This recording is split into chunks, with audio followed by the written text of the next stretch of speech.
कृपया लक्ष द्या की हे वास्तुशास्त्रावर आधारित सामान्य सल्ला आहेत. 1. प्रवेशद्वार आणि ऊर्जा प्रवाह. टिप: घराचे मुख्य प्रवेशद्वार उत्तरेकडून किंवा ईशान्य कोनातून असावे. दक्षिण आणि पश्चिम दिशेचे प्रवेशद्वार योग्य मानले जात नाही. सल्ला: तुमचे प्रवेशद्वार नेहमी स्वच्छ ठेवा आणि दारावर रंगीबेरंगी फुलांचा हार किंवा शुभचिन्ह लावा. घरात सकारात्मक ऊर्जा येण्यासाठी दाराच्या दिशेला पुरेसा प्रकाश असावा. दाराची स्थिती कधीही अडथळ्यांची किंवा अस्वच्छ ठेवू नका. 2. स्वयंपाकघराचे स्थान. टिप: स्वयंपाकघर आग्नेय, दक्षिण-पूर्व किंवा नैऋत्य दिशेत असावे. स्वयंपाकघराचे स्थान बदलणे शक्य नसेल तर गॅस स्टोव्ह दक्षिण किंवा पूर्व दिशेकडे ठेवा. सल्ला: स्वयंपाकघर नेहमी स्वच्छ ठेवा आणि किचनमधील वस्तू व्यवस्थित ठेवा. स्वयंपाक करताना आपले तोंड पूर्व किंवा दक्षिण दिशेला ठेवा, यामुळे तुमच्या मनाची शांती वाढते.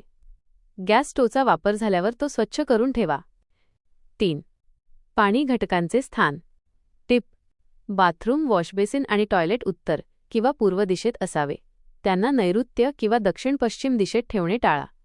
सल्ला: पाणी घटकांना सर्वात महत्त्वपूर्ण जागा म्हणून योग्य दिशा ठरवावी. जेव्हा तुम्ही बाथरूम वापरता तेव्हा ते घराच्या मुख्य प्रवेशद्वाराच्या समोर नसावे. घरातील नकारात्मकता कमी करण्यासाठी पाण्याची नळ गळू नये याची काळजी घ्या आणि ते नियमित स्वच्छ ठेवा. 4. फर्निचर आणि सजावट. टिप: फर्निचर कधीही घराच्या मध्यभागी ठेवू नका. त्याऐवजी दक्षिण किंवा पश्चिम दिशेला ठेवा. घरातील सोफे आणि आरामदायक फर्निचर घराच्या कोपऱ्यात ठेवा. सल्ला: फर्निचर खूप मोठं किंवा जास्त नसावे. घरात पुरेसा वारा आणि प्रकाश येईल अशी व्यवस्था ठेवा. घरात पसारा नाही याची काळजी घ्या, कारण त्यामुळे नकारात्मक ऊर्जा येऊ शकते.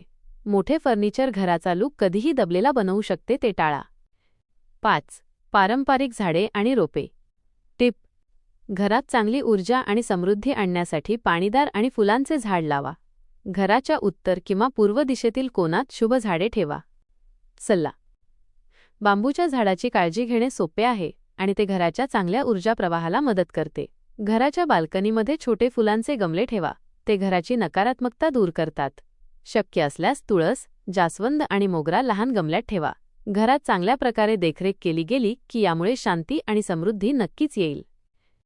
आमच्या चॅनलला सबस्क्राईब करायला विसरू नका आणि लाईक करून आपल्या मित्रमैत्रिणींना शेअर करा, जेणेकरून त्यांनाही मदत होईल.